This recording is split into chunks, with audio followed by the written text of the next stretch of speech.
তো আমি শুরুতেই যারা ইমেইল পাঠান কষ্ট করে, তাদের ইমেইলের একটা ইমেইল আমি আপনাদেরকে পড়ে শোনাচ্ছি, যিনি আজকে স্টুডিওতে উপস্থিত থাকতে পারবেন না। সো তার ইমেইলটা আমি পড়ে শোনাতে চাই। আ তিনি লিখেছেন যে, "হেই রাসেল ভাই কেমন আছেন? আমি সবসময়ই ভালো থাকি এবং সবসময় ভালোর দলে।"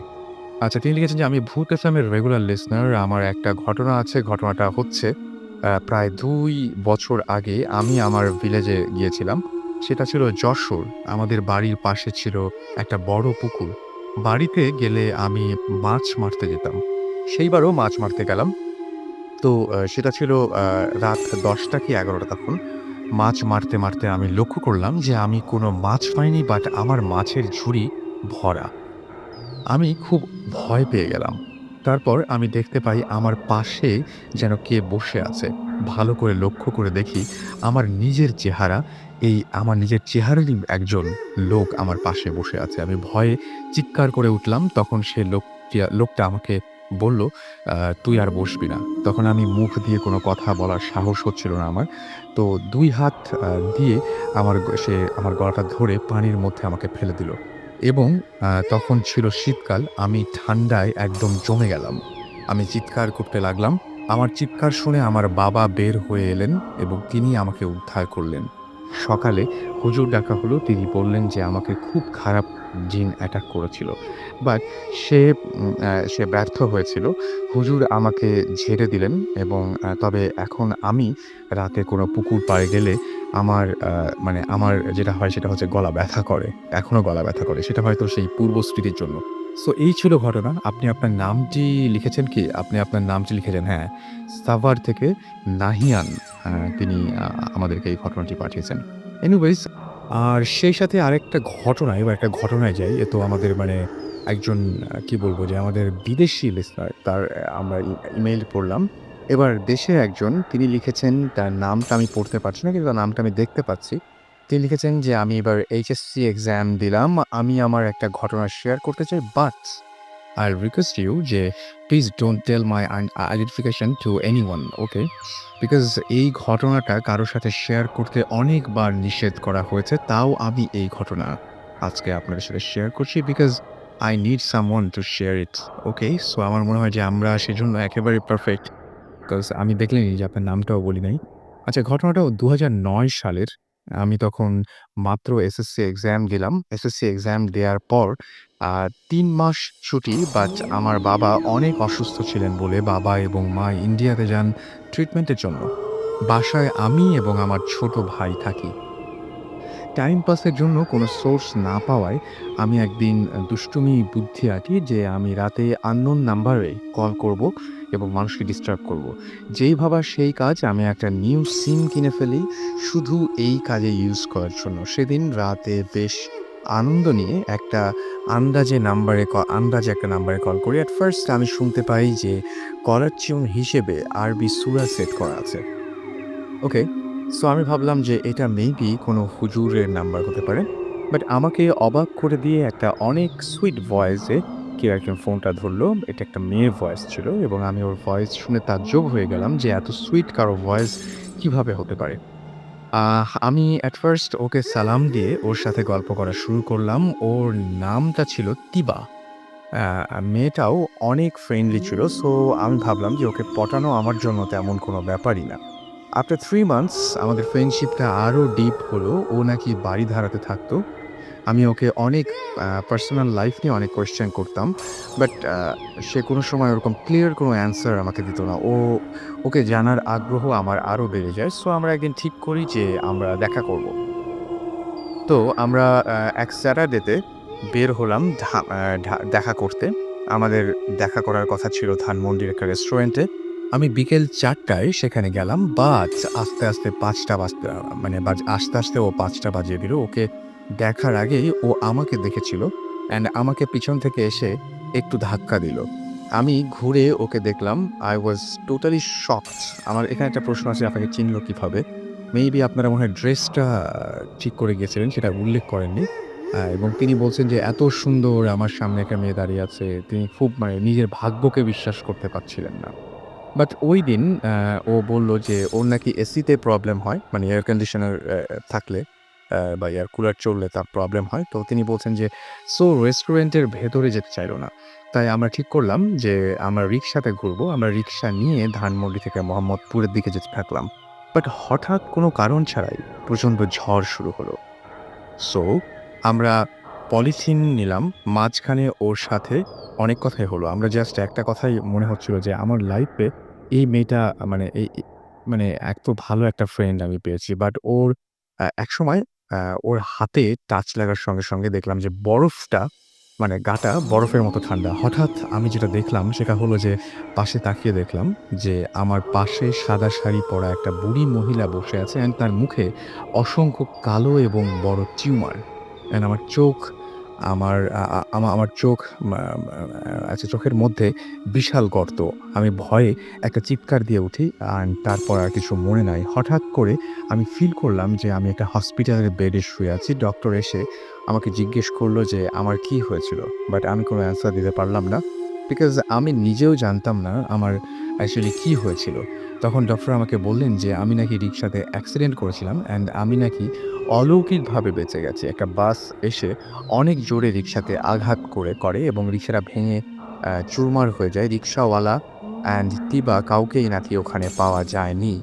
আমি অনেক বড় একটা শক পেলাম এবং বাসায় এসে তিবার নাম্বারে কল করলাম বাট ওর সেল অফ পাই। আমি পাগলের মতো হয়ে যাই। আমার সেল ফোনটা হারিয়ে গিয়েছিল। ঐদিন আমি পরের দিন সিম তুলতে যাই। যখন কাস্টমার কেয়ারে যাই তখন আমার নাম্বারটা বলল যে আমি যখন আমার নাম্বারটা বললাম তখন ওরা এমনভাবে তাকালো যেন আমি একটা পাগল।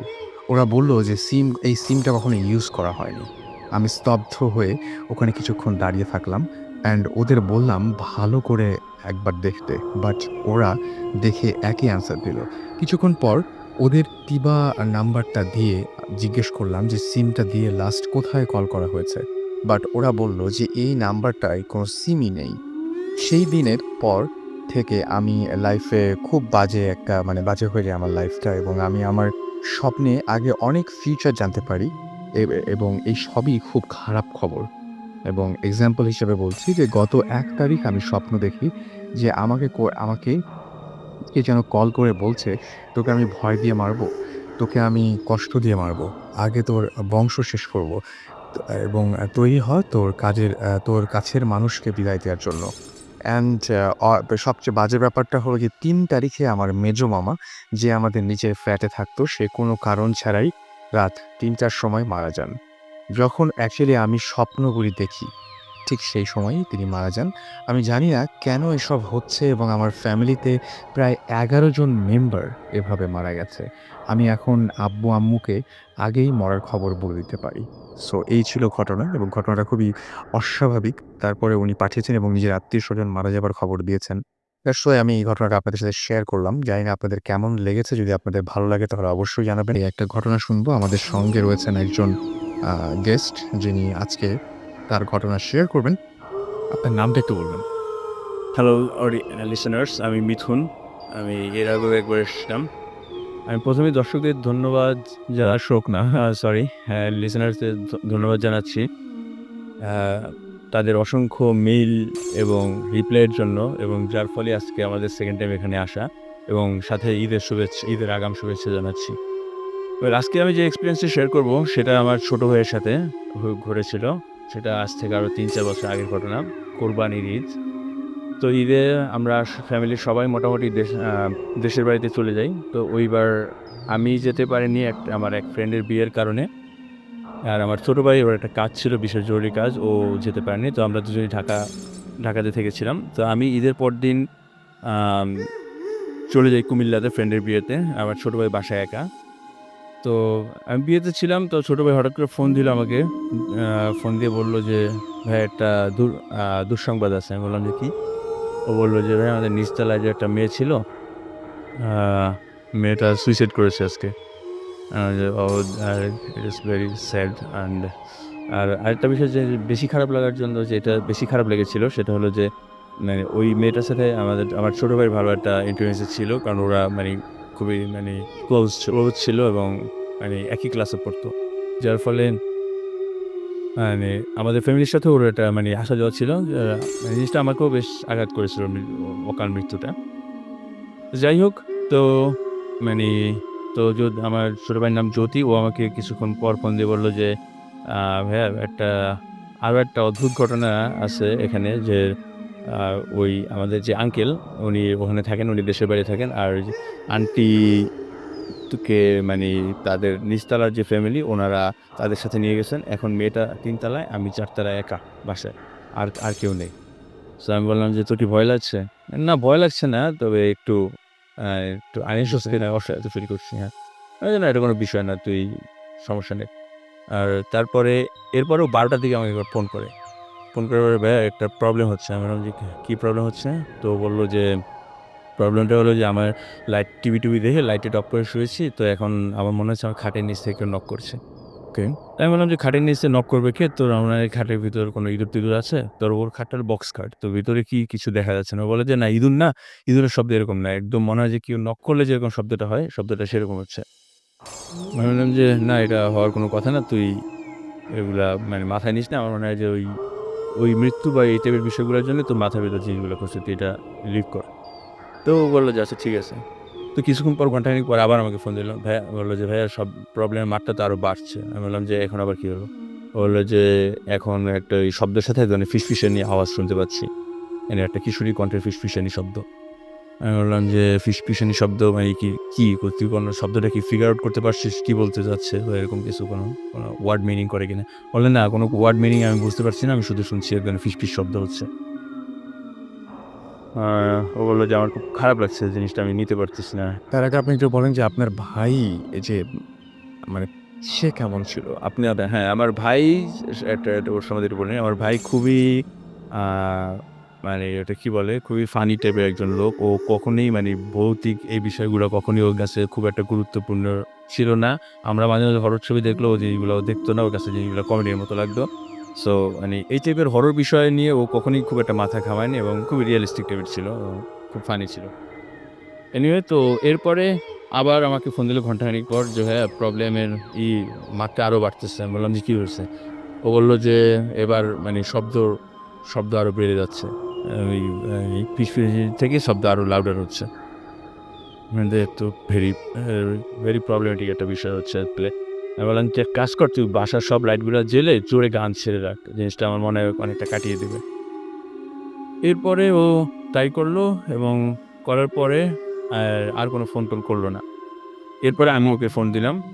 ফোন দেওয়ার পর ২-৩ বার ফোন রিং হলো। ও ধরল না, রিসিভ করল না। তারপর ৪র্থ বার ফোন রিসিভ করল। রিসিভ করার পরে আমি মানে আমার এখনো মনে আছে ১১ সেকেন্ড কলটা আ স্টেজ করছিল। তো ১১ সেকেন্ডে আমি ওর কোনো কথা শুনিনি। এক ধরনের ধস্তাধস্তির শব্দ শুনলাম, এবং নিচে ফ্লোরে কিছু রেখে টানাটানি করলে যেরকম শব্দ, এরকম অদ্ভুত ধরনের এক ধরনের শব্দ শুনতে পেলাম। তো এটা শোনার পর ১১ সেকেন্ড পর ফোনটা কেটে গেল। তো এরপরে আমি ট্রাই করলাম, ফোন সুইচড অফ, আর ফোন বাজছে না। তো আমি ওর এক ফ্রেন্ড ছিল, আমাদের মোটামুটি বাসার কাছে। আমি ওকে ফোন দিয়ে বললাম যে, "জকির এই অবস্থা, তুমি একটু দেখো তো ফোনে।" ও বলল, "ভাই, আমি তো ঈদে দেশের বাড়ি চলে গেছি। আমার তো ঢাকাতে নাই।"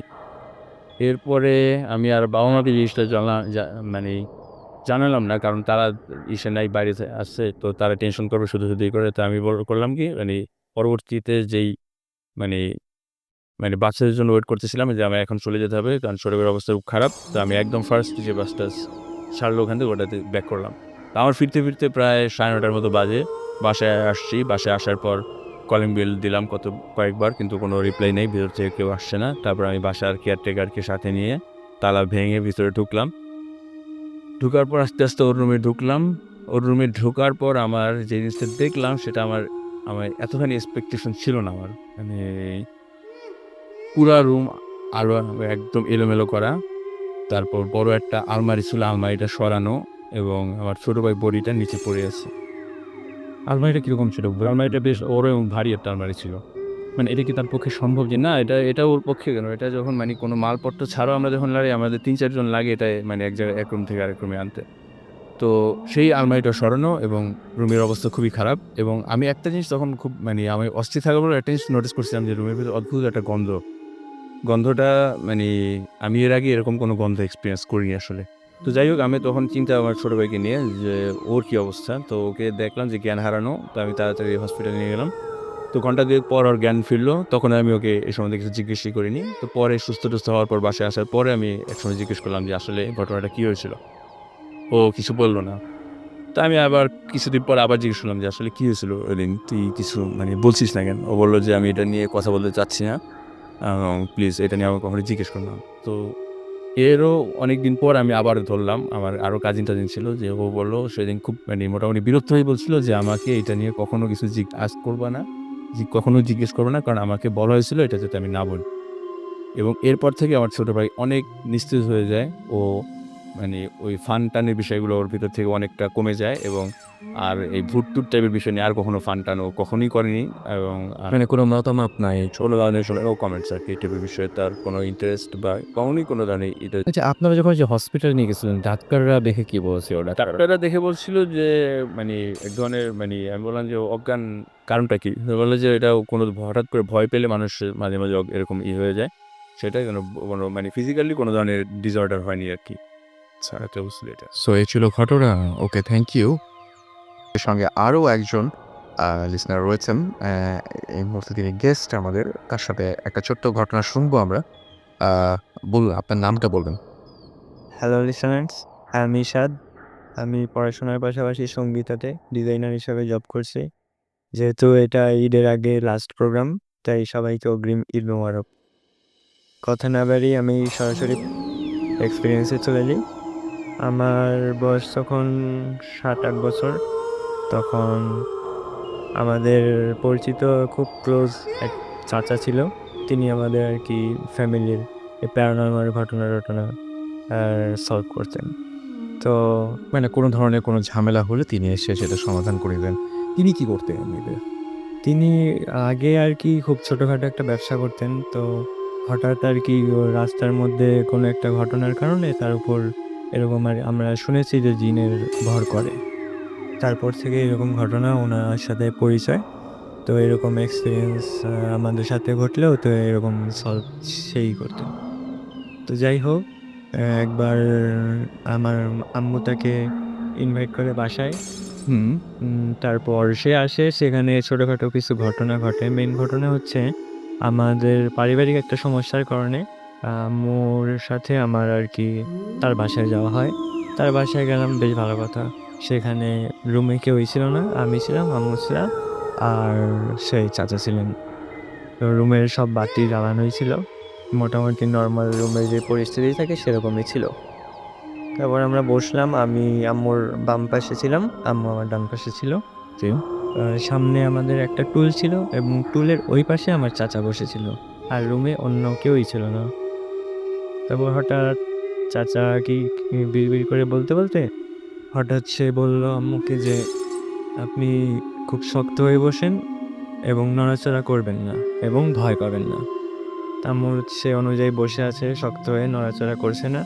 তো ২-৩ মিনিট এরকম গেল। ২-৩ মিনিট কোনো সাড়া শব্দ নেই। সব রুমে সবাই স্তব্ধ, আমিও স্তব্ধ। আম্মুও খুব শক্ত করে বসে আছে। তো হঠাৎ চাচা বিড়বিড় করে বলতে হঠাৎ সামনে যে টুলটা ছিল, টুলে খুব প্রচণ্ড জোরে একটা থাপ্পড় দেয়। যার ফলে আমি খুব স্তম্ভিত হয়ে যাই এবং ভয় পেয়ে যাই। তখন তো আমি খুব ছোট ছিলাম। মানে এমন অবস্থা হয়েছিল যে আমি জোর অজ্ঞানই হয়ে যেতাম। এরকম একটা বুঝলি চমকালে যেমন যেরকম শব্দ, সেরকম একটা শব্দ। এর মতন একটা গর্জন। তারপর আম্মু তার কোলের দিকে তাকিয়ে দেখে। বাই চান্স আমি একটা বিষয় এখানে বলতে ভুলে গেছি যে এই ঘটনার আগে চাচা বলেছিল যে আম্মুকে তার কোলটা আঁচল দিয়ে ঢেকে রাখতে। আচ্ছা। তখন চাচা বলল, "এখন আপনার আঁচলটা সরান।" তা আম্মু সে অনুযায়ী আঁচলটা সরালো এবং দেখে যে একটা আস্ত খাসির রানের মাংস আচ্ছা। এবং সেটা পুরোপুরি রক্তে ভেজা। মানে মনে হচ্ছিল যে এইমাত্র খাসিটা কেটে রানটা আলাদা করে নিয়ে এসছে এবং ওর চোখ তো পুরো হ্যাঁ, ওই পুরোপুরি খোলা ছিল এবং আমি দেখতে পাচ্ছি যে আশেপাশে কেউই নেই। কেউ যদি এসে দিয়েও যেত তাহলে ২-৩ জন লোক অন্তত দরকার ছিল। কারণ এটা খুবই ভারী ছিল, খুব বড় ধরনের একটা খাসির রান। তারপর আম্মুকে বলল যে এটা অর্ধেক অংশ হয়তো ফকির-টকিরকে দিয়ে দিতে, বাকি অংশ আমাদের ওই পারিবারিক সমস্যার কারণে বলল এটা পরিবারের অন্যান্য লোকজনকে আর কি খাইয়ে দিছে, তারপরে এই সমস্যাটার সমাধান হবে। তো তারপর আমি বলতে পারছি না যে এই সমস্যাটা পরে সলভ হয়েছিল কি না, তা আমার জানা নেই। এই ছিল ঘটনা। ওকে। সো এরকম আপনার সেই চাচা তিনি এরকম অলৌকিক কিছু ঘটনা ঘটাতে পারতেন এবং অবশ্যই আপনি যেটা বলছেন আপনার কথা অনুযায়ী জিনদের সাহায্য নিয়ে জি, জি। জিনদের সাহায্য নিয়ে এবং তিনি অনেকভাবেই এভাবে আপনাদের পরিবারের অনেক কিছু সলভ করেছেন। সেই ঘটনাতে আমরা একটু পরে যাচ্ছি এবং এরকম ঘটনা আ আমি আরো ওনার কাছ থেকে শুনবো। আরো যে সমস্ত ঘটনা আছে সেই ঘটনাগুলোতে একটু পরেই ফিরে আসবো। তার আগে ছোট্ট একটা ব্রেক নিবো। আরো একটা ইমেইল পড়বো। আমাকে একজন এসএমএস ইমেইলটা করেছেন। লিখেছে যে মাঝে মাঝেই তিনি যেটা করেন সেটা হচ্ছে আচ্ছা তিনি বলছেন যে, আমার একটা এক্সপেরিয়েন্স আমি আপনাদের সাথে শেয়ার করতে চাই এবং ব্যাপারটা হলো যে আমি মাঝে মাঝেই রাত জেগে নেট সার্ফিং করি এবং আমার ঘরটা পুরো স্কয়ার এবং একটু ঘিঞ্জি টাইপের। এদিক ওদিকে জিনিসপত্র ছড়ানো ছিটানো। আমার ঘরে একটা আলমারি আছে এবং আলমারির পাশেই আমার পিসি টেবল এবং সামনে একটা চেয়ার পাতা আছে। তো একদিন এরকমই আমি রাত জেগে সার্ফিং করছি। তখন রাত ১টা বা ১টা ৩০ এরকম হবে। আমি কানে হেডফোন দিয়ে গান শুনছিলাম। সাডেনলি আমি দেখলাম যে জানালার নিচে পা এবং জানালার নিচে একটা ফাঁকা জায়গা দিয়ে দেখা যাচ্ছে একটা শ্যাডো স্টিল দাঁড়িয়ে আছে, নড়াচড়া করছে না। আমি প্রায় রাত জেগে রাত জাগি বাট কোনোদিন ও জানালার নিচে ফাঁকা জায়গাটা দিয়ে ওরকম কোনো শ্যাডো দেখিনি। আমার উইয়ার্ড তেমন কোনো ফিলিংস হচ্ছিল না। কারণ যদি ওইখানে কেউ দাঁড়িয়ে থাকতো তাহলে আমাদের বাড়ির কুকুরটা নিশ্চয়ই টের পেত। বাট কুকুরটা ডাকেনি। তাই আমি তেমন কোনো অ্যাটেনশন দিলাম না ওইটার প্রতি। এরপর আবার আমি নিজের মতো কাজ করতে লাগলাম। সাডেনলি আমার ঘরের যেই জানালাটা দিয়ে ওই শ্যাডোটাকে আমি দেখছিলাম, সেই জানালাটা একটা ধাক্কা লাগলো এবং ধাক্কাটা বেশ জোরেই লাগলো। জানালার ছিটকানিটা আ জানালার ছিটকানিটা দেওয়া না থাকলে জানালাটা খুলে যেত, এমন জোরেই ধাক্কাটা মারা হয়েছিল। তো আমি চমকে উঠি। যদিও আমার কানে হেডফোন দেওয়া ছিল বাট জানালার সাডেন মুভমেন্টে আমার নজর কেড়েছিল। এইটার পর আমি বেশ ভয় পেয়ে যাই। বাট ভয় কাটানোর জন্য আমি জিনিসটাকে আবারও ইগনোর করি অ্যান্ড হেডফোনের সাউন্ডটা আরও বাড়িয়ে দিয়ে নিজের মতো কাজ করতে থাকি। আমার একটু ভয় লাগতে শুরু করে। বাট আমি ভয়টা পুরোপুরি ইগনোর করার চেষ্টা করি। এর কিছুক্ষণ পর আমি হেডফোনের মধ্যে দিয়ে শুনতে পাই যে আমাকে আমার মা ডাকছে।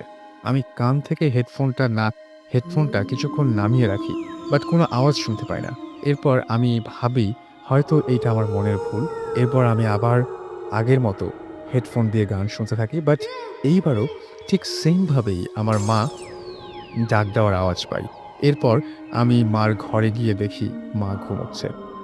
অ্যান্ড এবার আমার ঘরে আমি আবারও ঘরে ফিরে আসি। তখনই ঠিক আমার ভয় লাগছিল না। তখন ঠিক আমার ভয় লাগছিল না এবং আমি কাজ করতে থাকি। এরপর বেশ অনেকদিন ধরেই কোনো প্রবলেম হয় না। এরপর ভোর ৩টা ৪৫ মিনিটের দিকে যখন অল্প আলো ফুটতে শুরু করেছে, তখন আমি বের হয়ে এবং লক্ষ্য করি যে জানালার বাইরে একটা শ্যাডো ঠিক রাতের মতোই স্টিল দাঁড়িয়ে আছে। এইবার আমি একটু সাহস করে আমার রুম থেকে বেরিয়ে করিডরের দিকে যাই। যেইখান থেকে আমাদের বাড়ির উঠোনটা দেখা যায়। আমি গিয়ে পুরো অবাক হয়ে গেলাম দেখি আমারই মতো একটা ফিগার দাঁড়ানো। বাট ফিগারটা সেমি ট্রান্সপারেন্ট। বাট আমার কুকুরটা কোনো রকম প্রোটেস্ট করছিল না। অর্থাৎ যিনি মেইলটি করছেন তার মতনই একজন মানুষ তার সামনে দাঁড়ানো এবং কুকুরটা কোনো প্রোটেস্ট করছে না।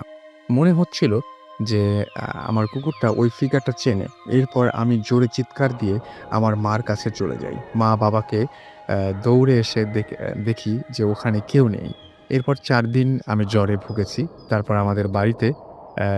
আমাদের বাড়িতে তান্ত্রিক ডেকে আমাকে ঝাড়িয়ে দেয়া হয়। আমাকে একটা তাবিজ দেয়া হয় অ্যান্ড আমি স্টিল ওই তাবিজটা পড়ি। এখন আর এরকম কোনো প্রবলেম আমি ফেস করি না। অর্থাৎ এটা আমি জানি না যে পরে যখন সবাই মিলে এসছেন তখন কিছু পাওয়া যায়নি।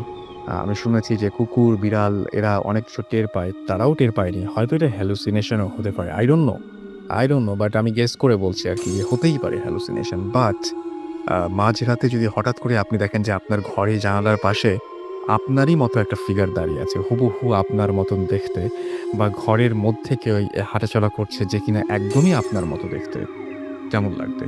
আমার মনে হয় যে এক্সপেরিয়েন্সটা মোটেই কোনো ভালো এক্সপেরিয়েন্স বা সুখের এক্সপেরিয়েন্স হবে না। ইভেন আমার এখন এই গল্পটা বা এই ঘটনাটা পড়তে গিয়ে মনে হলো, বারবার করে মনে হচ্ছিল যে আ সত্যিই তো আপনার যে এখন যে জার্নি করছেন, জার্নিতেই বা আপনি যদি এই মুহূর্তে দেখেন যে আপনার পাশের সিটে ঠিক আপনার মতোই একজন মানুষ বসে আছে। অল্প, অল্প আলোতে রাস্তার পাশ দিয়ে কোনো বাস বা কোনো ট্রাক পাস করার সময় আপনি সেই আলোতে দেখতে পাচ্ছেন যে আপনার পাশেই এইরকম একজন মানুষ ঠিক আপনার মতো দেখতে বসে আপনার সাথে জার্নি করছে, কেমন লাগবে? আপনি হয়তো লঞ্চে আছেন, আপনি হয়তো ট্রেনে আছেন, আপনি হয়তো বাসে আছেন। তো এই এক্সপেরিয়েন্স গুলো খুব উইয়ার্ড হয়, এবং আপনি এখন যদি সত্যিই রোডে থেকে থাকেন এবং রোড থেকে আমাদের এসএমএস করতে পারেন। এসএমএস করার নিয়মটি হচ্ছে মোবাইলের মেসেজ অপশনে যান, সেখানে গিয়ে টাইপ করুন SHOUT শাউট স্পেস আপনার নাম স্পেস আপনার মেসেজ আর পাঠিয়ে দিন 9840 নাম্বারে।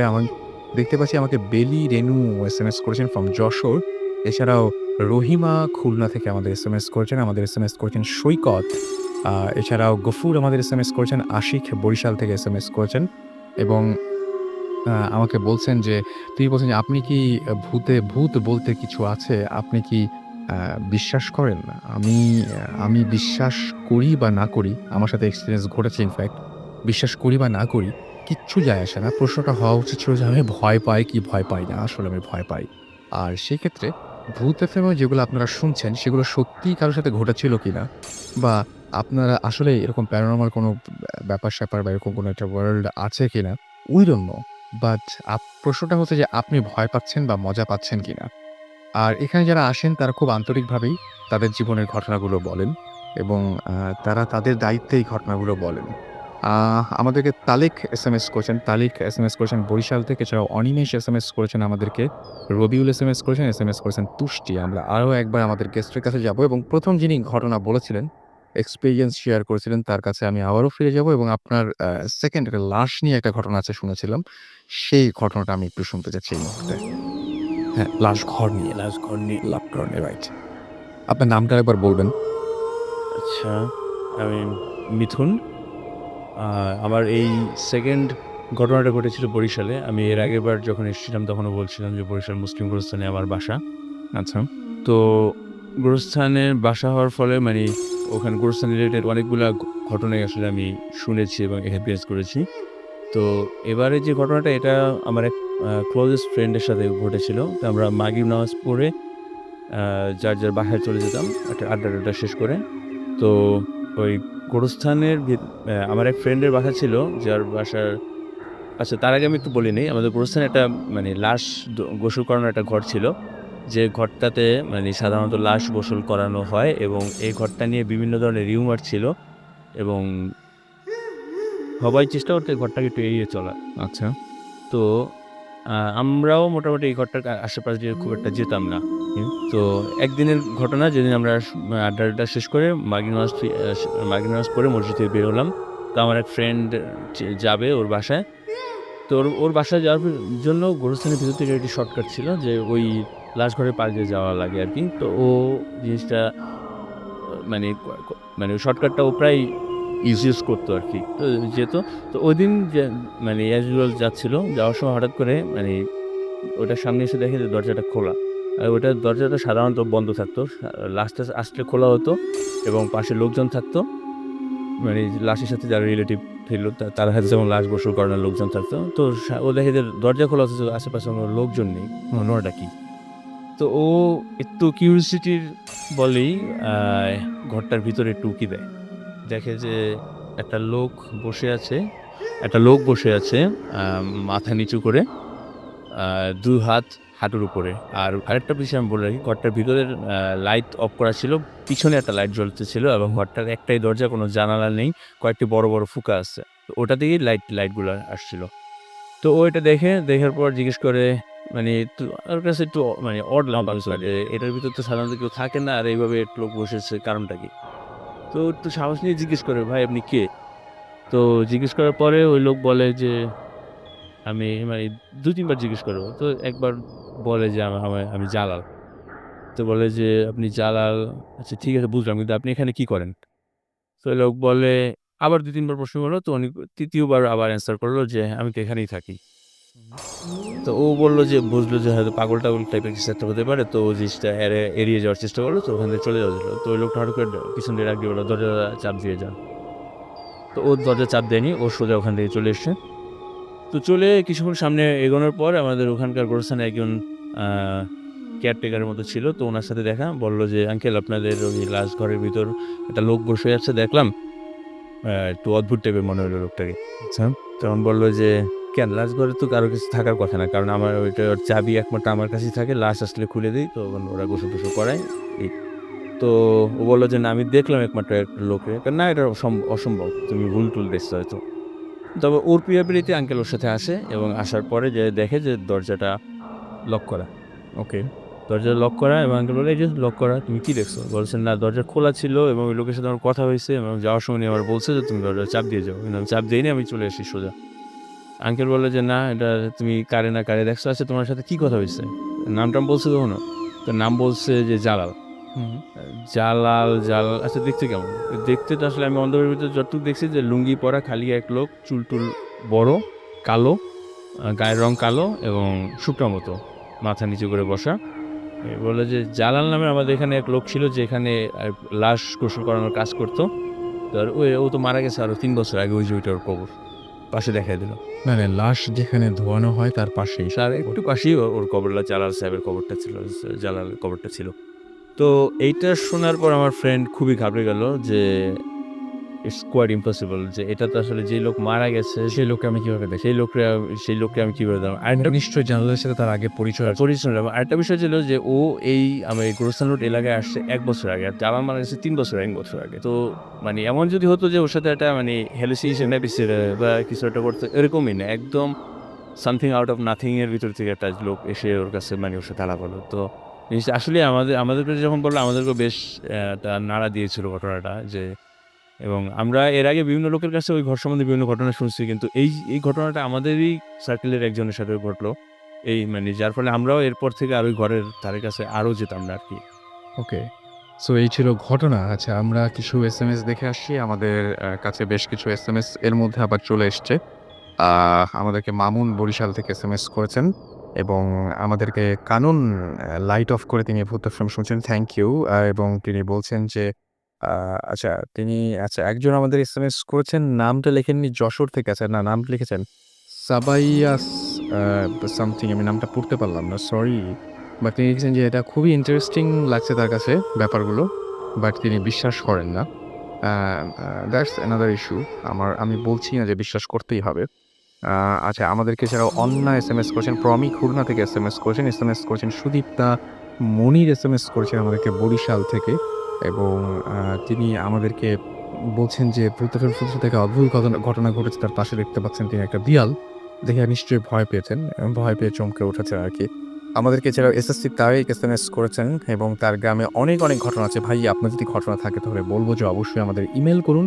আমাদের ইমেল অ্যাড্রেসটি হচ্ছে bhutfm@radiofurti.fm। আপনার ইমেলগুলো যদিও এই সপ্তাহে পড়া হবে না, নেক্সট উইকের জন্য আমরা রেখে দেবো এবং নেক্সট উইকে আপনার ইমেল থেকে মানে আপনাদের পাঠানো ইমেল থেকে বাছাই করা সেরা ইমেলগুলো আপনাদেরকে পড়ে শোনাবো এবং যারা স্টুডিওতে উপস্থিত থাকতে পারবেন তাদের তো কথাই নেই।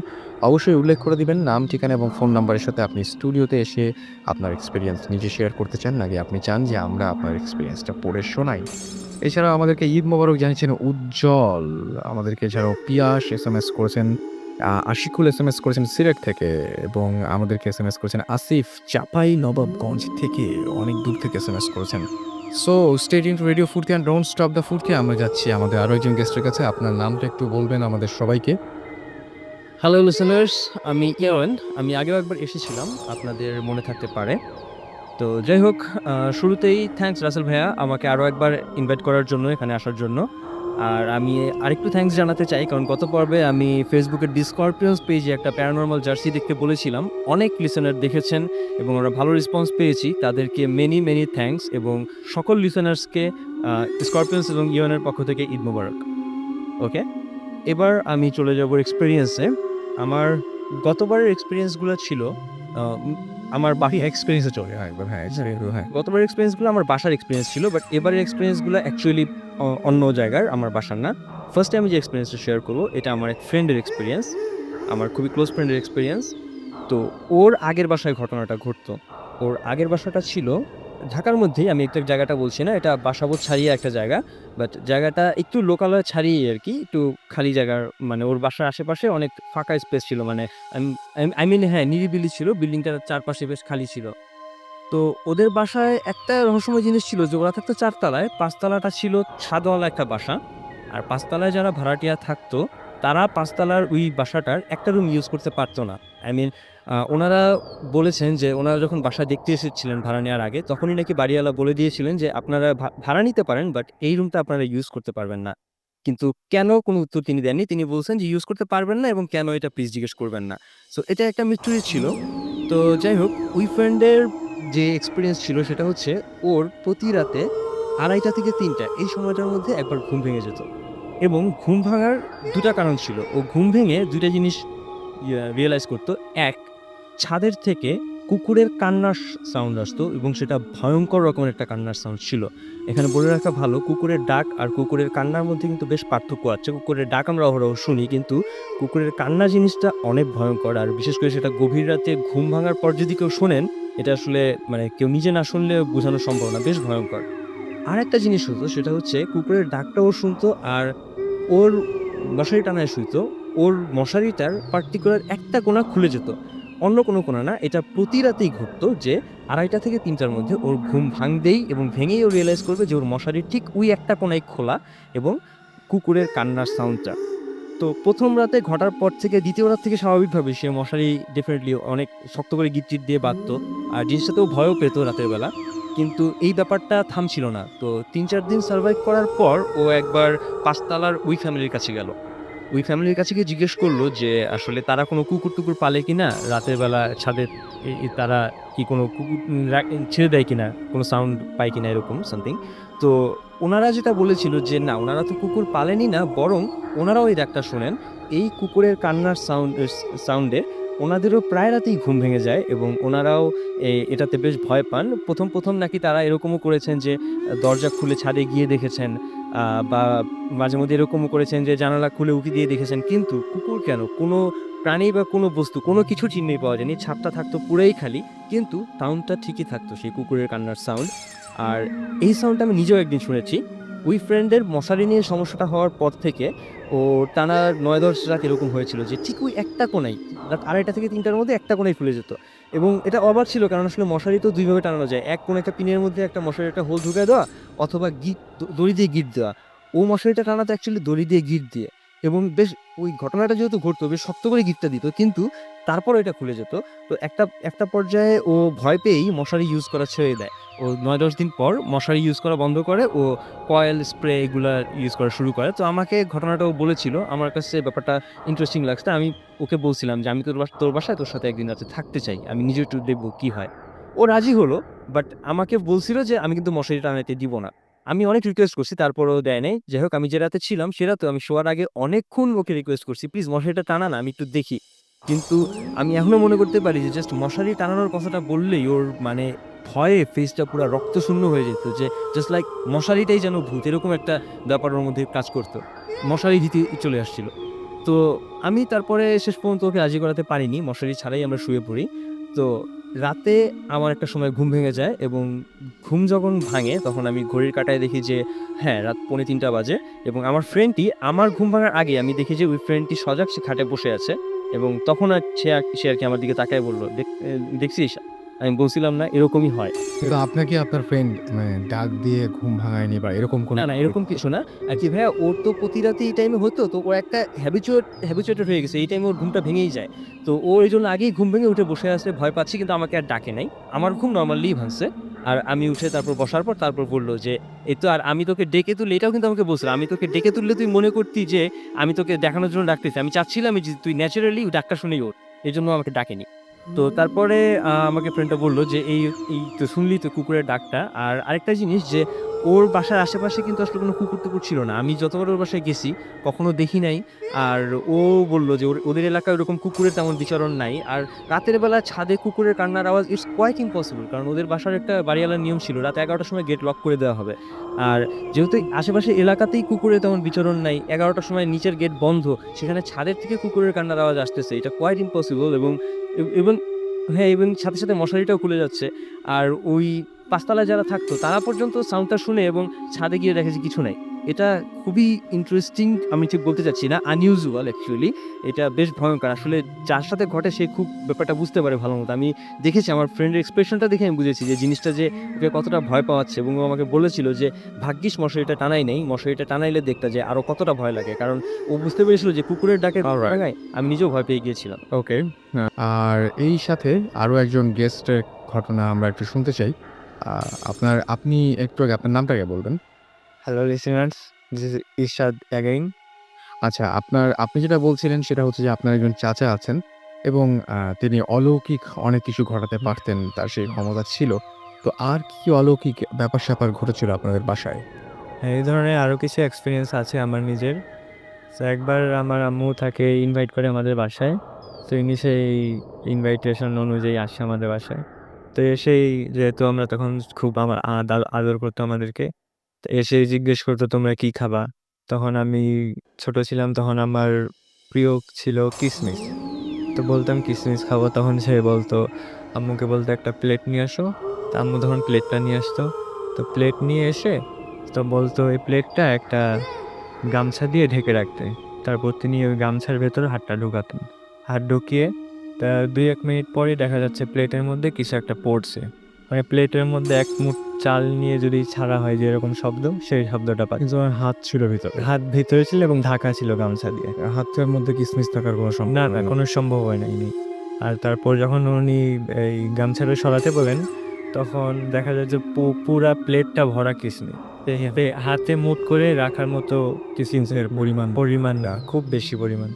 এবং সেটা যখন আমাদেরকে খেতে দিতেন, সেটা এত গরম থাকতো মনে হয় যে এইমাত্র সেটা তৈরি করে আনা হয়েছে।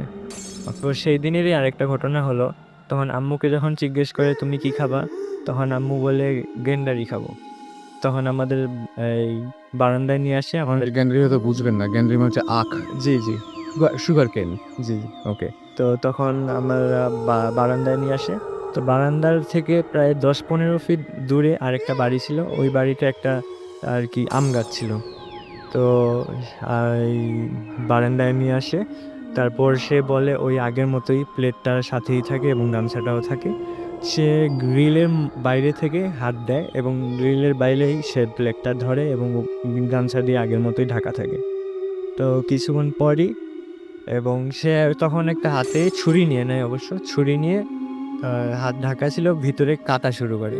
কী কাটছে এটা তো আমরা দেখতে পাচ্ছি না, কিন্তু আমরা এক্সপিরিয়েন্স করতে থাকি যে সামনের যে আম গাছটা ছিল ওইখানের কোনো একটা কোনার ডাল খুব প্রচণ্ড জোরে নাড়াচাড়া করছে। মানে এখানে তিনি করেছেন আর ওইখানে উনি কিন্তু প্রথমে বলেন ইন্ডিকেশন করে দেয়নি যে ওই আম গাছটা থেকেই আমি কোনো কিছু এনে দেবো, এরকম কোনো কিছুই বলেনি। উনি জাস্ট ওটা কাটছে, কিন্তু আমরা দেখতে পাচ্ছি না যে ভিতরে কী কাটছে বা কী হচ্ছে।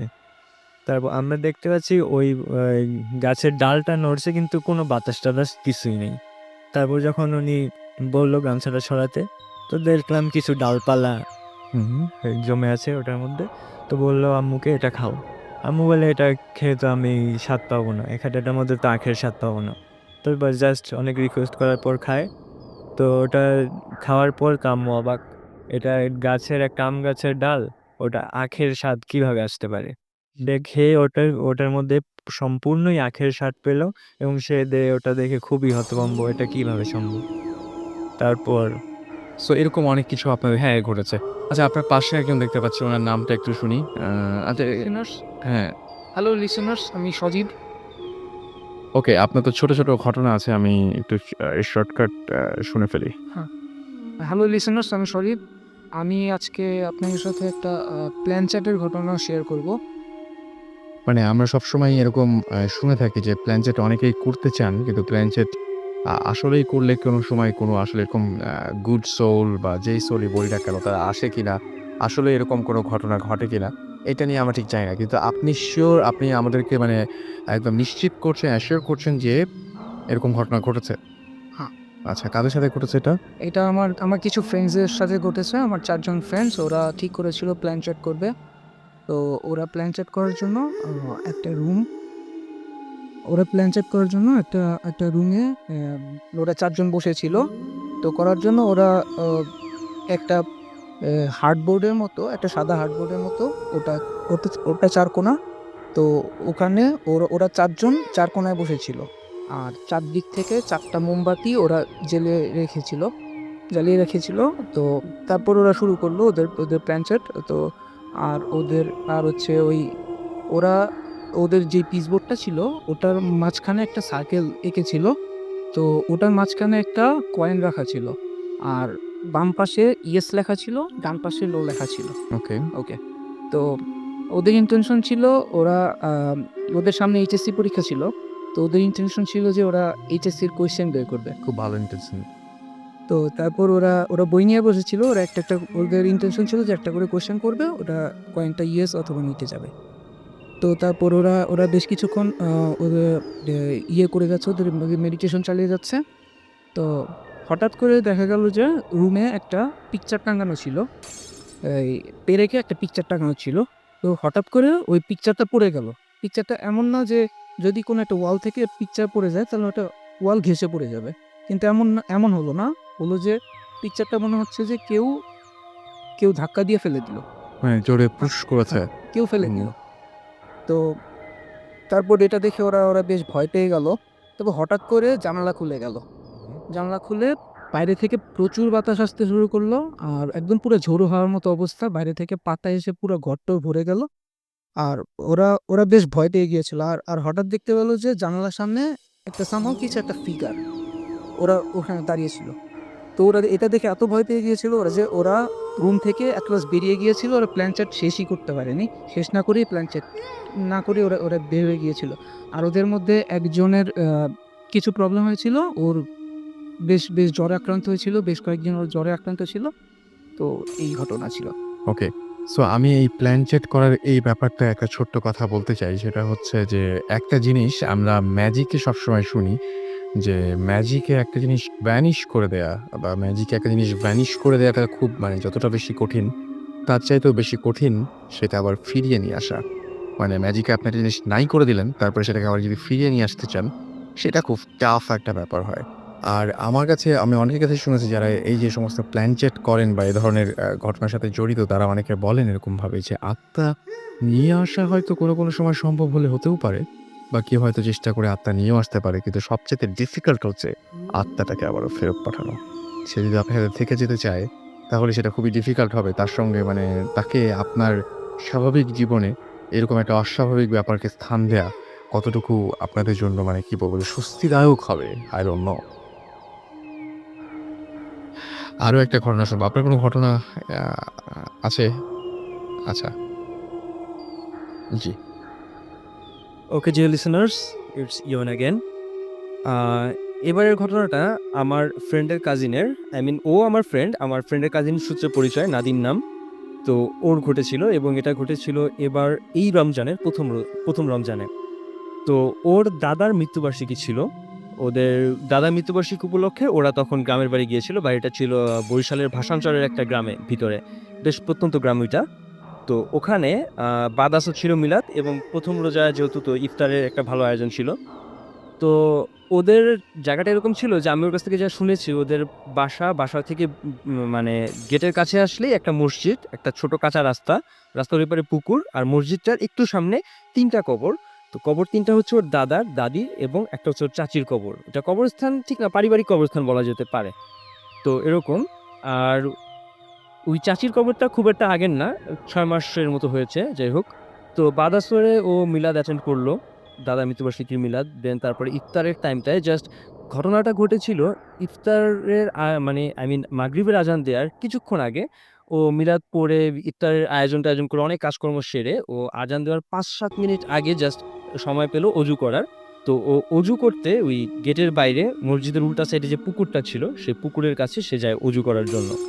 তো অজু শেষ করে তখন আজান দিবে কিছুক্ষণের মধ্যেই, বেশ তাড়াহুড়া করে অজুটা করে সে যখন উঠে আসছে তখন হঠাৎ করে খেয়াল করে মাগরিবের সময় একটু অন্ধকার একটু আলো এরকম একটা অবস্থা, সে খেয়াল করে যে তার এই মসজিদের একটু সামনেই তো কবরগুলো, যে খেয়াল করে যে কবরটার বাউন্ডারি দেওয়া কবর, বাঁধানো কবর, বাউন্ডারির মধ্যে এক লোক দাঁড়ায় আছে এবং লোকটা পায়জামা পাঞ্জাবি পরা ছিল।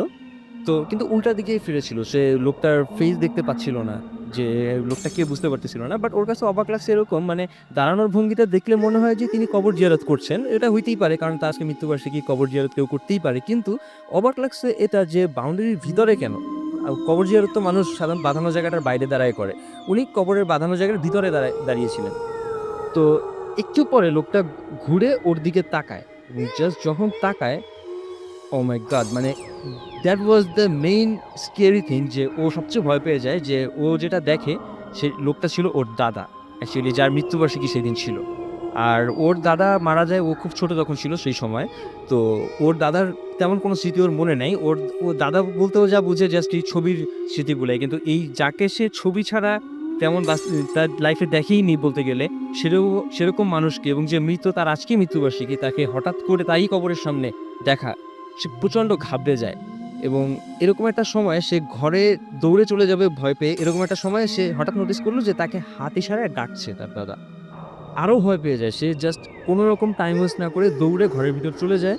এবং ইন দ্য মিন টাইম মাগরিবের আজান দিয়ে ইফতারও হয়, কিন্তু সে স্বাভাবিকভাবে খুব অস্থির ছিল এবং তার বাবা মাকে একটু, মানে অনেক লোকজন ছিল ঘরের মধ্যে যদিও, তারা বাবা মাকে একটু সাইডে নিয়ে ঘটনাটা বলে। স্বাভাবিকভাবেই তার বাবা মা কেউই বিশ্বাস করে না এবং বলে যে আসলে এটা হওয়া সম্ভব না, আর স্বাভাবিকভাবে আজকে তোমার দাদার মৃত্যুবার্ষিকী, তুমি হয়তো তার ব্যাপারে বেশ ফিল করছো, এই জন্য এটা দেখতে পারছো, এরকম বিভিন্ন কথা বলে। কিন্তু ওর চেহারার ভীতি, ওর বলার এক্সপ্রেশন সব কিছু মিলে জাস্ট ওনারা ইগনোরও করতে পারছিল না যে না, কিছু মনে হয় হইছে, নাইলে এরকম করার কথা না, নাদিম তো এরকম না। তো তারপরে এক পর্যায়ে নাদিমের যখন কিছুতেই মানে বিশ্বাস করাতে পারছে না, তো ওর বাবা বলে আচ্ছা ঠিক আছে আমরা গিয়ে দেখব। তারপরে এশার আজানের দিকে, এশারের ওয়াক্ত যখন হয়ে গেছে এরকম একটা সময় নাকি, যে নাদিম, ওর আরো বড় ২-৩ জন কাজিন আর ওর আব্বু, এরা সবাই মিলে কবরের কাছে যায় টর্চ লাইট নিয়ে। তো গিয়ে খুব ভালো করে ৩টা কবরের চারপাশে খুঁজে টুজে দেখলো, স্বাভাবিকভাবে কিছু পাওয়া যায় না। ওই লোক তো মানে ও যে ওর দাদাকে দেখেছিল, দাদা তো নাই, মানে তেমন অস্বাভাবিক কিছুই দেখা যাচ্ছিল না। হঠাৎ করে ওর এক কাজিন আর কি টর্চ মেরে হঠাৎ করে নোটিস করলো এটা, যে ওর যে চাচির কবরটা ছিল, যেটা ৬ মাস আগে দেওয়া হয়েছে, ওই চাচির কবরের পায়ের যে দিকটা ছিল সেইখানের মাটি কিছুটা খোঁড়া, মানে মানে কিছুটা মাটির অংশ কিছুটা উঠানো, এবং সেখান দিয়ে একটা হাড্ডির মতো বের হয়ে আছে। তো এইটা দেখে তারা আসলে বেশ ঘাবড়ে যায় জিনিসটা, কারণ কবরটা বাঁধানো একটা কবর, কিন্তু এখানে একটা পোর্শনের মাটি বেশ ভালো মতো খোদাই করা, এবং মাত্র ৬ মাস আগে মারা যাওয়া একটা মানুষের হাড্ডি বের হয়ে আছে। তারা আসলেই ভয় পেয়ে যায়।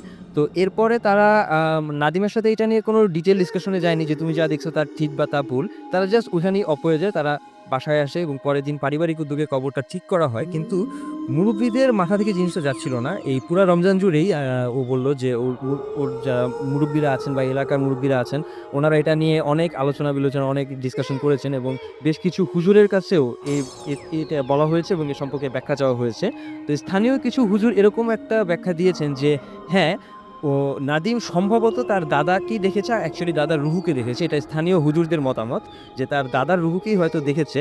আর এজন্য দেখেছে কারণ একজন মৃত মানুষের কাছে কবর অত্যন্ত গুরুত্বপূর্ণ একটা ব্যাপার। আর ঠিক তার পাশেরই কবর, তারই ছেলের বউয়ের কবরটা, ওটার যে কে খুঁজতে, ওটা খুঁড়তেই পারে, কোনো শিয়াল হতে পারে বা যে কোনো ন্যাচারাল কারণে ওই কবরটা হয়তো মাটি উঠে গেছে, হাড্ডি বের হয়েছিল, হতে পারে। কিন্তু জাস্ট এই জিনিসটা তিনি হয়তো মানতে পারছিল না বা তার রুহুটা মানতে পারছিল না যে তার পাশে তারই ছেলের বউর কবরটা আসলে এরকম একটু প্রবলেম, মাটি উঠে গেছে।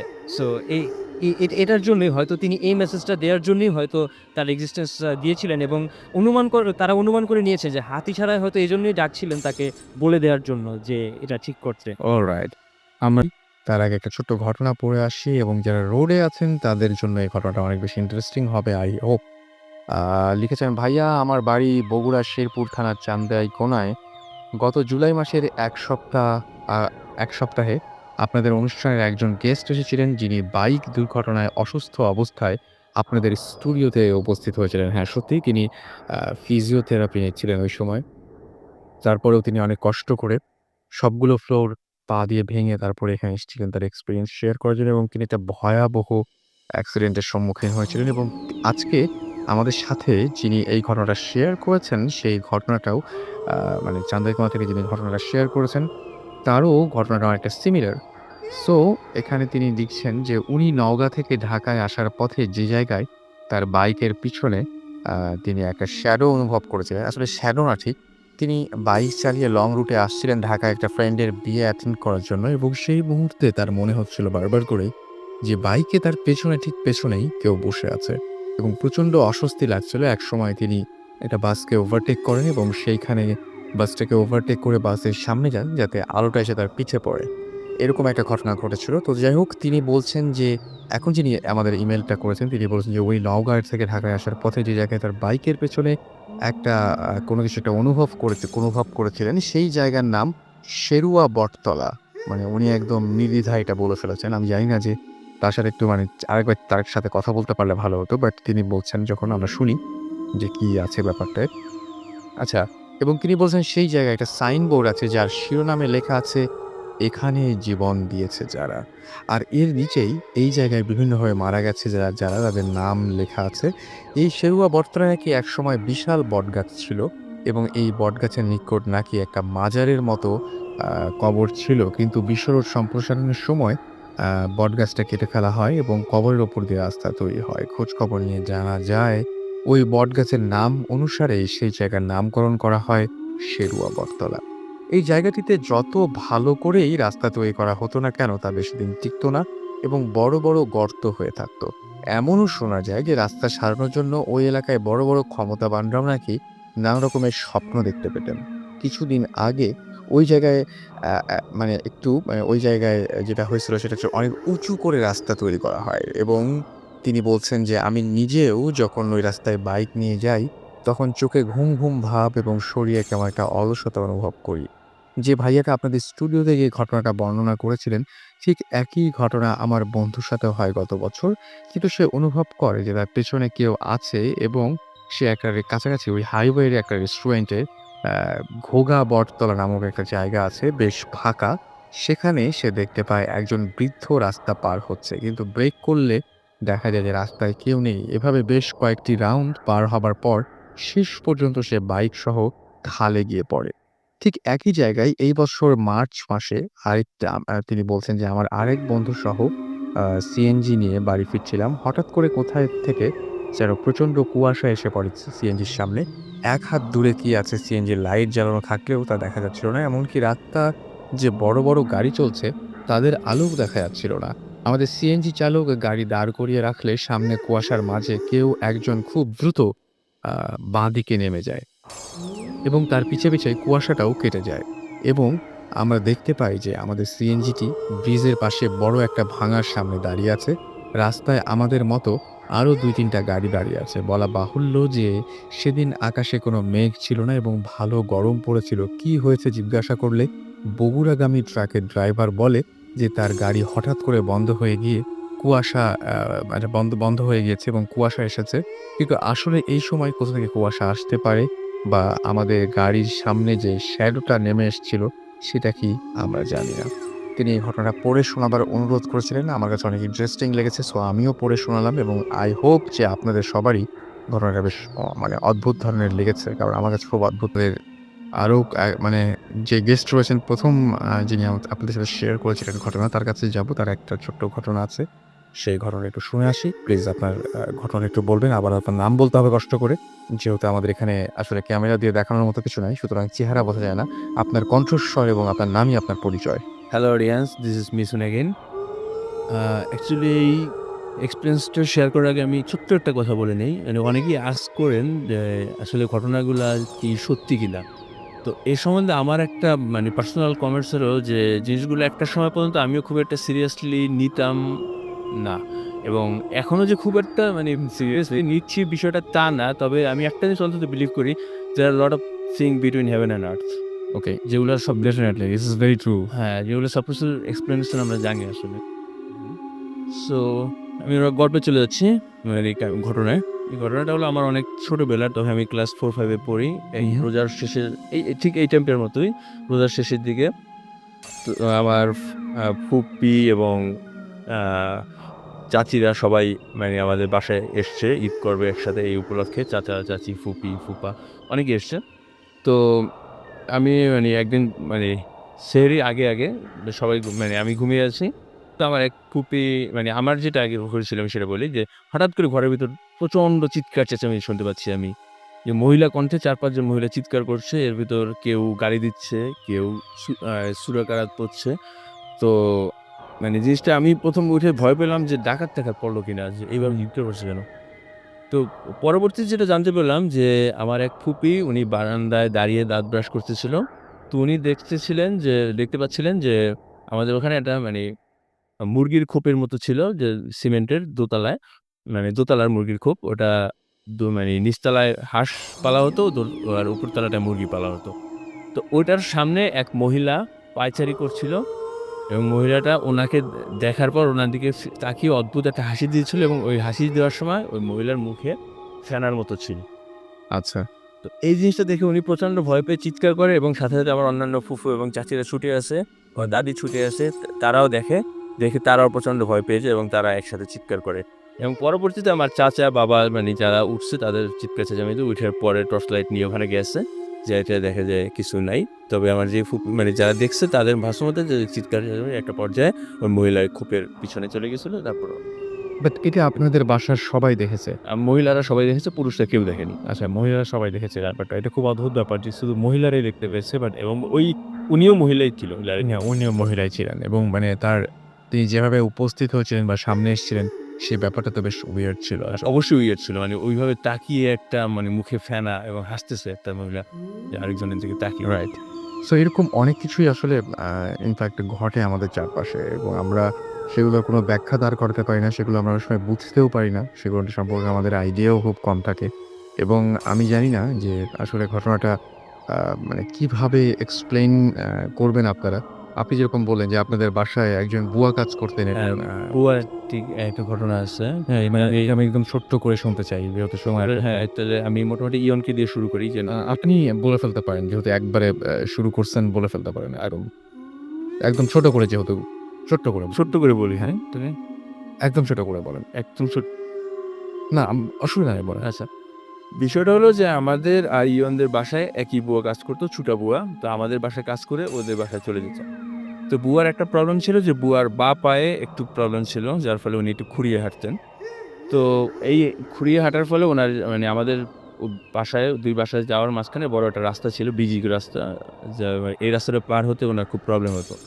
মানে এমনিতে একটু বয়স্ক, যার ফলে পায়ের সমস্যা এবং ওই রাস্তাটা পার হওয়ার জন্য মানে যত দ্রুত পার হওয়া অত দ্রুত উনি মুভ করতে পারতো না। তো প্রায় ১০-১৫ মিনিট দাঁড়িয়ে থাকতো এবং ২-১ দিন ১ ঘন্টা ২-১ পার হওয়ার পর উনি পার হয়ে ফিরে যেত। তো একদিনের মানে বেশি আগের ঘটনা, কয়েক মাস আগে এই মের ১ম দিকে হয়তো উনি রাস্তা পার হতে যাচ্ছেন আমাদের বাসা থেকে ফিরে। তো রাস্তা পার হতে হঠাৎ করে আনফরচুনেটলি একটা মাইক্রোর সাথে ধাক্কা খেয়ে উনি মারা যায়। স্পটে মারা যায়। হসপিটালে নিয়ে গেছে। ডাক্তার বলছে, "না, এটা আগেই মারা গেছে উনি।" তো জিনিসটা আমাদের ২ ফ্যামিলির জন্য খুবই শকিং ছিল। কারণ এই বুয়া আমাদের বাসায় অনেকদিন থেকে কাজ করছিল। তো তারপরে যেটা হলো যে আম আমরা মোটামুটি সবাই জিনিসটা নিয়ে খুব দুঃখ পেলাম যে মানে এভাবে মারা গেল উনি এবং জিনিসটার প্রতি উনার নিজেরই একটা ফিয়ার ছিল এই রাস্তায়। তারপরে মানে কিছুদিন পরে মানে ওর ইয়নের বাবা ওকে বলল যে তার একটা হ্যালুসিনেশন এর মতো হচ্ছে। জিনিসটা হলো যে আ উনি ওনাদের বাসার গলিতে ফেরার পথে প্রায় ওই বুয়ারকে দেখেন। তো জিনিসটা ওকে যে বলছে, তো ও বলছে যে আসলে তোমার মনে হয় ওনার প্রতি এক ধরনের সিম্প্যাথি ছিল। যার ফলে তুমি হয়তো অন্য কোনো মহিলাকে দেখে তার কথা তাকে ভুল মনে করতে পারো। এটা মানে ওইভাবে সিরিয়াসলি নেওয়ার মতো কিছু না। আর আমার খালুও যিনি ইয়নের বাবা, উনি বেশ রিয়ালিস্টিক টাইপ লোক। সেই টাইপের জিনিস খুব একটা মানে সিরিয়াসলি নেওয়ার মতো লোক না। যাই হোক, তো এর বেশ কিছুদিন পরের ঘটনা, এক থার্সডে নাইট আমি ওর সাথে ছিলাম ওর বাসাতে। তো রাত তো তখন প্রায় ৩টা ক্রস করেছে। তো হঠাৎ করে দুজনেই খুব ক্ষুধা লাগলো। তো ও বলল যে, "চলো ভাই আমরা সামনে যেয়ে কিছু খেয়ে আসি।" আমি বললাম, "চল।" তো নিচে যেয়ে দেখি যে বৃষ্টি হচ্ছে, গুঁড়ি বিদ্যুৎ চমকাচ্ছে আকাশে। তো তখন মানে আমি বললাম যে, "চল ফিরে যাই।" ও বলল, "না, বের হয়েছিস যখন চলো, খুব ক্ষুধা লাগছে, মানে খেতে হবে।" আমি বলছি, "চল তাহলে।" তো গেলাম। তো আমরা রেস্টুরেন্টে গেলাম, নাস্তা করলাম, নাস্তা করে ফিরছি। ফেরার সময় আমি দেখলাম যে ওদের গলির মাথায় এক মহিলা একটা ল্যাম্পপোস্ট, ওই যে সোডিয়াম লাইটের নিচে বসে আছে। তো বসে আছে, একটা মহিলা বসে থাকাটা কোনো অস্বাভাবিক বিষয় না। কিন্তু বিষয় একটা জিনিস আনইউজুয়াল লাগতেছিল যে বৃষ্টি যেহেতু পড়ছে, ওয়েদারটা ঠান্ডা, কিন্তু মহিলার হাতে একটা পাখা, মহিলা পাখাটা দিয়ে বাতাস করছে। তো বাতাস করছে, তো আমি ওকে বললাম, "দেখছিস মহিলা মানে এই ঠান্ডার ভিতরে উনি বাতাস করছে।" তো কিছুক্ষণ মানে যাই হোক, আমরা আরও জিনিসটা খুব একটা সিরিয়াসলি না নিয়ে আমরা মহিলাটাকে পার হয়ে ওদের বাসা দিয়ে যাচ্ছি। তো যাচ্ছি, হঠাৎ করে পিছন থেকে মহিলাটা ডাক দিল যে, "মামারা আমারে চিনলেন না?" তো আমরা দুজনই পিছনে তাকালাম, তাকিয়ে দেখি যে আমাদের সেই বুয়া। হ্যাঁ, এই ব্যাপারটা এটাই। এই ঘটনাটাই আমার কাছে খুব মানে ব্যাপারটা হচ্ছে যে আমি জানি না যে সবাই কিভাবে নিবেন। বাট এটা আপনাদের দুজনের সাথে ঘটেছে। দুজনের সাথে ঘটেছিল এবং জিনিসটা দেখে আমরা দুজনই পুরা মানে ভয় এবং অবাক ২ টা অনুভূতি একসাথে, এবং ও পুরো স্টাক হয়ে গেছিল। ইভেন আমি ওর হাত ধরে টান দিয়ে বললাম যে, "চল, এখানে আর থাকাটা বুদ্ধিমানের কাজ হবে না, টাইম ওয়েস্ট করাটা, চল।" টান দিয়ে নিয়ে সোজা বাসায় চলে গেলাম। আমি জানি যে নরমালি এই জিনিসটা বিশ্বাস করাটা আসলে অনেক কষ্টকর। বাট এটা আমি কয়েকবার তাদেরকে এজন্য জিজ্ঞেস করেছিলাম এবং তারা বলছিলেন যে এই ব্যাপারটা আসলেই ঘটেছে। এনিওয়েজ আমাদের আরো একজন গেস্ট রয়েছেন। ছোট্ট করে আমি একটা ঘটনা শুনতে চাই আপনার কাছ থেকে। শেষ যে ঘটনাটা আপনার। আপনার নামটা আরেকবার বলবেন? Hello listeners, this is Ishad again. আমার আরেকটা এক্সপিরিয়েন্স রয়েছে যেটা আমি আপনাদের সাথে শেয়ার করতে যাচ্ছি এখন। এই এক্সপিরিয়েন্সটা অনেক পুরান, যেটা আমার নিজের এক্সপিরিয়েন্স না, আমার মার কাছ থেকে শোনা এক্সপিরিয়েন্স। তখন আমরা আর কি জয়েন্ট ফ্যামিলিতে থাকতাম পুরান ঢাকার বনগ্রাম এলাকায়। তো সেখানে আমার নানার নিজস্ব বাড়ি ছিল। তো বাড়িটা দেখতে খুব হন্টেড ছিল। যে অবশ্য সেই বাড়িটা এখন আর নেই, সেখানে এখন বিল্ডিং ওঠানো হয়েছে। তো সেখানে আর কি খুব আর কি মন্দির টাইপের বাড়িটা ছিল। তো আমরা সেখানে একসাথে থাকতাম, আমার খালু, খালা, মামা, মামি সবাই একসাথে জয়েন্ট ফ্যামিলি হিসেবে থাকতো। তো সেখানে নানা আর কি খুব আর কি কনজারভেটিভ ছিল। সে আর কি এইসব ব্যাপার-স্যাপার নিয়ে একটু খুব আর কি সিরিয়াস ছিলেন। তো তখন আর কি খালাদেরকে, মামাদেরকে সবাইকে আর কি হুঁশিয়ার করে দেওয়া হতো যে রাতের বেলায় বাথরুমে গেলে তো বাথরুমের দরজায় নক করে যেতে অথবা ৩ বার কাশি দিয়ে যেতে। তো তখন আমার এক খালা প্রেগনেন্ট ছিলেন। তো তিনি আর কি রাতে ঘুমের থেকে উঠে হয়তো ঘুমের ঘরে ছিল, তাই আর কি দরজায় নক করতে ভুলে গেছে। সরাসরি বাথরুমে ঢুকে পড়ে। তো বাথরুমে ঢোকার সময় তিনি যে এই জিনিসটা এক্সপেরিয়েন্স করতে পারে, সে দেখে যে বাথরুমের থেকে হঠাৎ একটা কুকুর বেরিয়ে গেল। তো তিনি সেটা একটা পাত্তা দেয়নি। গ্রাম অঞ্চলে এরকম হতেই পারে। মানে একটা পাত্তা দেয়নি। তখন অবশ্যই বাড়ি থেকে একটু দূরেই ছিল বাথরুম। হ্যাঁ, হ্যাঁ, বাড়ি থেকে অবশ্যই দূরে ছিল এবং সদর দরজার সাথেই ছিল। তাই কুকুর-টুকুর ঢোকাটা স্বাভাবিক হওয়াই। তো হঠাৎ কুকুরটা বেরিয়ে যায়। যিনি সে একটা গুরুত্ব দেয়নি। তিনি বাথরুম-টাথরুম সেরে যখন বের হচ্ছে, তখন সদর দরজার দিকে তাকিয়ে দেখে কি, হঠাৎ করে এক মুহূর্তের মধ্যে দেখা যায় কুকুরটা হঠাৎ একটা ছোট বাচ্চার শেপ নিয়ে ভ্যানিশ হয়ে যায়। হঠাৎ তিনি দেখে এটা খুবই, উনি দেখেছেন এটা? হ্যাঁ, এটা শুধু উনিই দেখেছে। উনি দেখে এটা খুবই ভয় পায় এবং ভয় পাওয়ার পর প্রায় ২-৩ দিন তার প্রচণ্ড জ্বর থাকে। তারপর আস্তে, আস্তে তিনি রিকভার হয়। তারপর তার কিছুদিন পরের ঘটনা আবার নানা আবার বা বলছেন, বলা হতো যে আর কি রাতে এইসব জিনিসের চলাফেরা খুব একটা বেশি থাকে। তাই সদর দরজার বাইরে দিকে রাস্তায় যে আর কি চলাফেরার পথটায় বাধা হয়ে না থাকতে, কিংবা ওখানে বসতে মানা কিংবা শোয়া মানা। তো একদিন নানাই হঠাৎ আর কি ওইখানে বসেই ঘুমিয়ে যায় হঠাৎ। তো হঠাৎ দেখে ঘুমের মধ্যে একটা বড় ধরনের একটা স্ট্রং লোহা তার পায়ে, ডান পায়ে খুব জোরে আঘাত করে। তো এই আঘাতের ফলে তিনি ২-৩ দিন পুরা এই অজ্ঞান অবস্থায় থাকে। তারপর যখন জ্ঞান ফেরে খুব একটা অ্যাবনর্মাল হয়ে যায়। তারপর অনেক ডাক্তার দেখানোর পর এটা রিকভার হয়। বাট এমনি শরীরে কোনো আঘাতের চিহ্ন বা এরকম কোনো? হ্যাঁ, আঘাতের চিহ্ন অবশ্যই ছিল। তার ডান পা পুরাই একদম তাহলে কিভাবে বুঝলেন যে এটা মানে প্যারানরমাল কোনো কিছু বা ও সত্যিই অন্য না, ওখানে তো রড-টড আসার মতো কোনো প্রশ্নই ওঠে না। রডটা আসলে যদি পড়ে তাহলে এত রকম ব্যথা পাওয়ার মতো কোনো সিচুয়েশন হতো না। তো যাই হোক, আমি এর আগে বলতে একটা কথা ভুলে গেছিলাম যে আমার খালা যখন ওই এক্সপেরিয়েন্সটা করেছে যে বাথরুম থেকে কুকুরের বের হয়ে যাওয়া, তখন তিনি প্রেগনেন্ট ছিলেন। তারপর তিনি যখন আর কি আমার খালাতো তিনি আর কি যখন সন্তান জন্ম দেন, তখন যমজ শিশু হয়। একটা আমার খালাতো ভাই, একটা খালাতো বোন। এখন এখানে ইন্টারেস্টিং ব্যাপার হচ্ছে এটা যে যখন সন্তান দুটো জন্ম হয় তখন তারা এতই ছোট ছিল যে তাদেরকে দুধ খাওয়ানো হতো। এখন দেখা যায় ড্রপার, হ্যাঁ ড্রপার দিয়ে হোমিওপ্যাথি ওষুধ যেটা দিয়ে খাওয়া হয় ওটা দিয়ে দুধ খাওয়ানো হতো। আর দেখা যেত নানা ওদেরকে আর কি বিছানার ব্যবস্থা করা হতো তুলা দিয়ে। এতই ছোট ছিল, তুলার মধ্যে ওদেরকে ঘুম পাড়ানো হতো। আবার দেখা যেত মাঝে মধ্যে নানা এই এক পকেটেই দুইজনকে নিয়ে ঘুরছে। এটা শুনতে ফানি হলেও এটাই সত্যি। তারপর এরকম তাদের সাথে কোনো আর কি সমস্যা হয়নি। তারপর দেখা গেছে গত ১ বছর আগে মেয়েটা অবশ্যই মারা গেছে, আর ওকে বাঁচিয়ে রাখা সম্ভব হয়নি। যতই চিকিৎসা করা হয়েছে কোনো না, আমি মেইন ব্যাপারটাই আপনি মনে হয় মিস করছেন যখন আপনি আমাকে বলছিলেন যে তারা এখনো স্টিল অনেক ছোট। হ্যাঁ, স্টিল অনেক এখন বয়স তার ৩৫ থেকে ৩৬। তাদের মাথা এতটাই ছোট, আর লিসেনাররা বললে বুঝতে পারবেন যে তাদের মাথা এতই ছোট ছিল যে আমার এখন হাত দিয়ে তাদের মাথাটা ধরা যাবে। পুরা মাথাটা আমার হাতের মুঠোয় আনা যাবে। এতই ছোট যে। অলরাইট। তো এই ছিল ঘটনা।